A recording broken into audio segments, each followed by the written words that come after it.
Last week, Shreyas Royal became the youngest British champion in the history of the event at the age of 17 years and 7 months. And the women's title was won by Bardana Sivanandan, who is just 11 years old. Perhaps I should say girls' title. So this really does represent a changing of the generations. So I'd like to look at Shreyas Royal's last round game. He's playing against Harry Grieve, and both players knew that they had to go for the win, as the old guard, Michael Adams and Luke McShane, were in hot pursuit. It was very tense last round, actually. I'll tell you more about that in a second. So let's look at this last round game. Shreyas Royal against Harry Grieve, the last round of the British Championship 2026. d4 from Shreyas Royal, and Harry plays the Queen's Gambit declined. And Shreyas goes for the exchange variation. And actually I'm going to be covering this structure in my next live masterclass, so patrons watch out for that. It's Thursday the 20th of August. I mean, this is such a common structure. It's really worth getting a handle on this.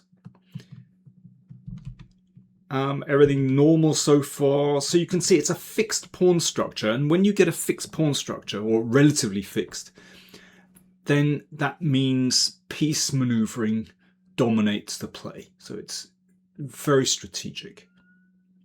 Now, the most common move here is bishop e7 and then castles. But Harry went for a more aggressive move, bishop d6, so that suits his attitude to the game in this last round, where he's got to try to play for a win if he wants to win the title. Bishop d3, but Shreyas isn't diverted from his normal scheme of development. Now, a little trick here: if white castles, then this bishop is unprotected, so a check, and knight g4, and then the queen picks up the bishop, so that's not too clever. So that's why h3 is played. Now, that move is contentious because it can give black a target. White certainly doesn't. You don't have to play in this way. You know, one could, for example, first flick in queen c2, which might be a little bit annoying, attacking here, and you can even think about castling queenside. But h3 played. I think with black I would be quite happy to see that move, but it's reasonable. So castles queenside, so Shreyas plays in a more standard way than castling queenside, or perhaps more solid. And the knight drifts round, so this is the standard maneuver from black. So this knight can possibly appear on g6, sometimes e6.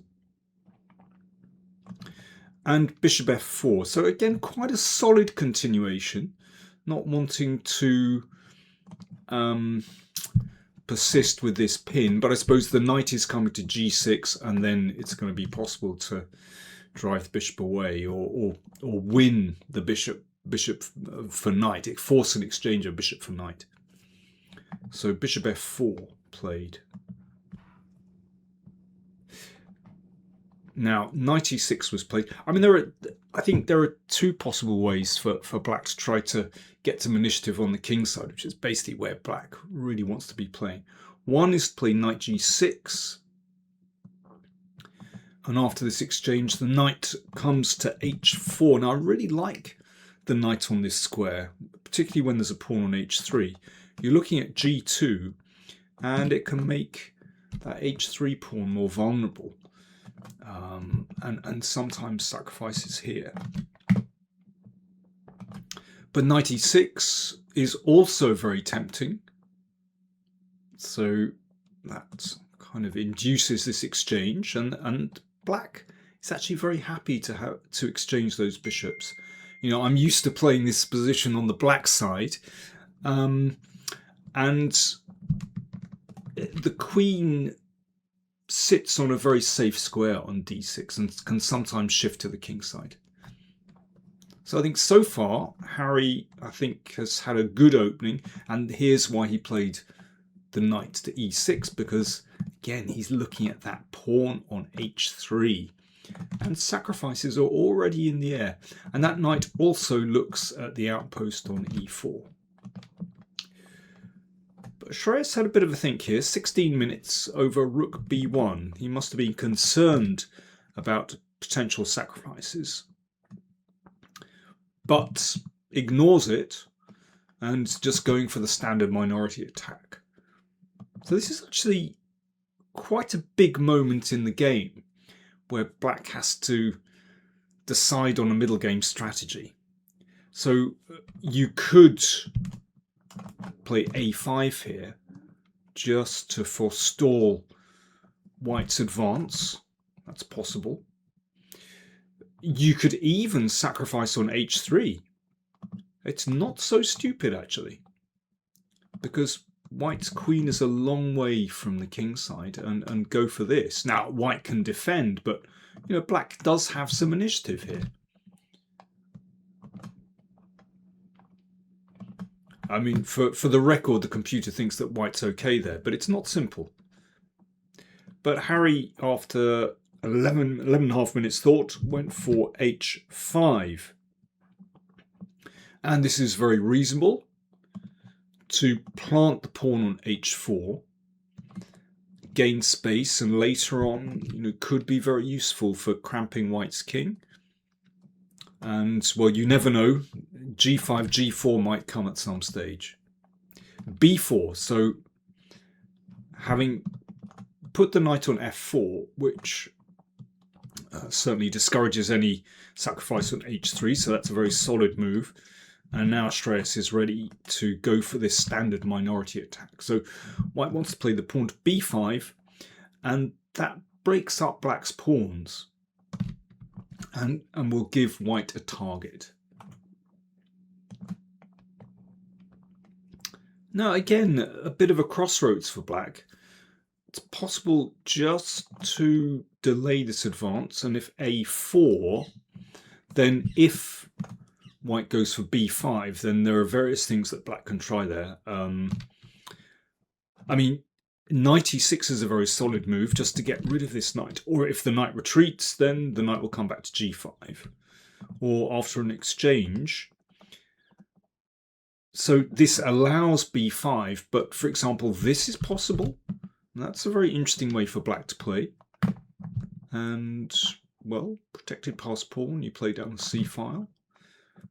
Or you could, actually, after b5, you could simply decide, well, I'm going to just accept that there's going to be a weakness on c6, but there's going to be play down the a-file. And this is also a reasonable way to play.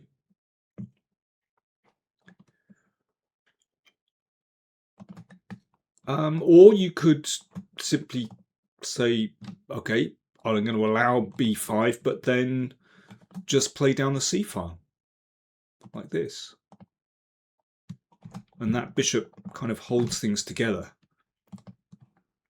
So there are various ways to counter the minority attack. But Harry goes for knight e4 instead. And after this exchange, d takes e4 and bishop c4. Well, clearly the reason he did this was so that he could advance the g-pawn. But of course this raises the stakes. And if the g-pawn goes further, then the knight sits back on f4, covers h3. That's a beautiful square. And, well, it's not clear that white's king is in any danger at all. And this bishop sits on a very nice diagonal. This could very easily rebound. Black's king could be in trouble. So it's not so simple to advance that pawn. Bishop e6 played. So we're going to see the idea of this in a second. So bishop takes, queen takes, b5. So this minority attack is in full flow. So you can see if that's exchanged off, then the rook comes to the 5th rank. Very nice, looking at b7, but also swinging across to the king side. Knight d5. So this is the idea, that the knight covers the f4 square. And that means that black will be able to advance g4 and open up the g file on the king side. But it's not so simple, because now, after the exchange, you can see that white has created a weakness. And rook c1. So white has beautiful coordination here and is already attacking pawn c6, which has to be covered. Rook c8. So, as I said a moment ago, g4 is the idea, and that knight covers the f4 square, preventing white's knight from coming here. But with these open files on the queen side, somehow this idea to play g4 doesn't seem very dangerous, because white has immediate counterplay, can immediately distract black. Nevertheless, this is the moment where, if you're going to play it, then you've got to do it. g4. So this didn't happen, but I think it's black's best chance anyway. And, well, for example, the queen could drop back and then go forward. And this can get quite sharp, but I feel that white has to be okay here, because black's king is rather exposed.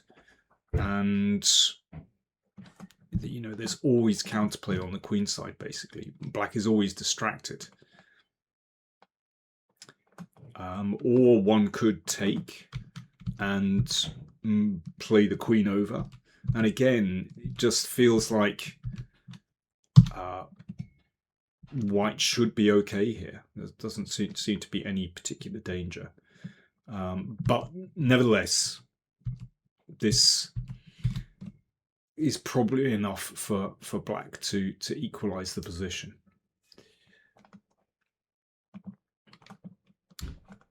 But instead, Harry hesitated with king h7, and okay, one can see what he's doing. He wants to try and open the g file, but after rook b7, this is looking very uncomfortable, with the rook pointing down here and also looking at a7. And from this moment on, you feel the writing is on the wall, because even with the king on h6, or maybe especially with the king on h6, it's still not in a very comfortable position. So, for example, if g4, then this can be exchanged, and rook c7, and you can see that white's rook is threatening to come to c6, but also the queen is going to bounce back to f4 to attack the king. I've gone all multicolored there. Queen f5 played, an exchange, and again rook c7. It's a nice move. So looking to come in on c6. So Shreyas is now a pawn up, and with the rooks coming down here, and yeah, this extra pass pawn, it's not looking good for black. And simple plan, just advance the a pawn. But Harry isn't giving up. He's still looking to get this pawn storm going on the king side. The problem is, as you can see, the 6th rank and the 7th rank are now, and the 8th rank for that matter, are all exposed. White just has too much counterplay here. Rook c8. So exchanging rooks. So you can see that, yeah, Black's king is very exposed here. You know, this queen could also join in the counter-attack as well at some point. And don't forget this a pawn. And also this d pawn is vulnerable. You know, the rook could come to d8 to attack here, as well as queen b5. Yeah, if g4, then an exchange and rook h8 check.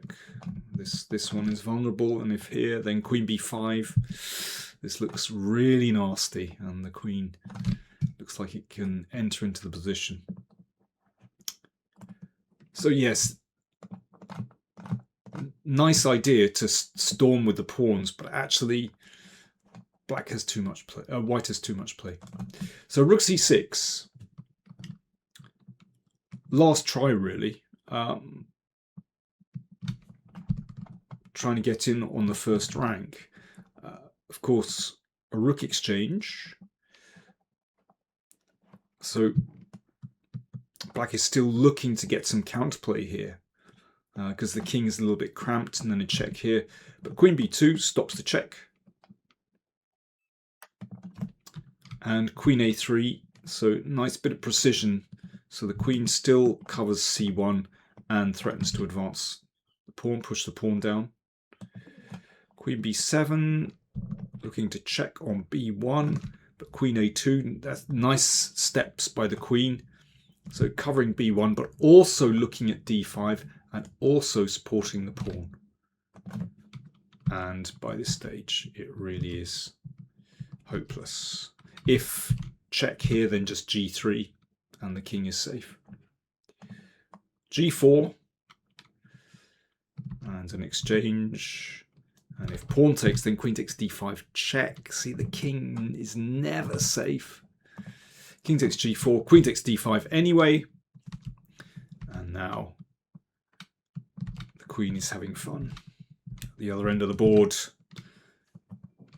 Certainly White's king is completely safe and Black's king is suffering. Let's just zip through the remaining moves. There's not much to see here, so this is a desperate last attack. But now there's an extra queen on the board, and well, Harry did the gracious thing and allowed himself to be checkmated. So with that win, Shreyas leapt into, well, or kept the lead.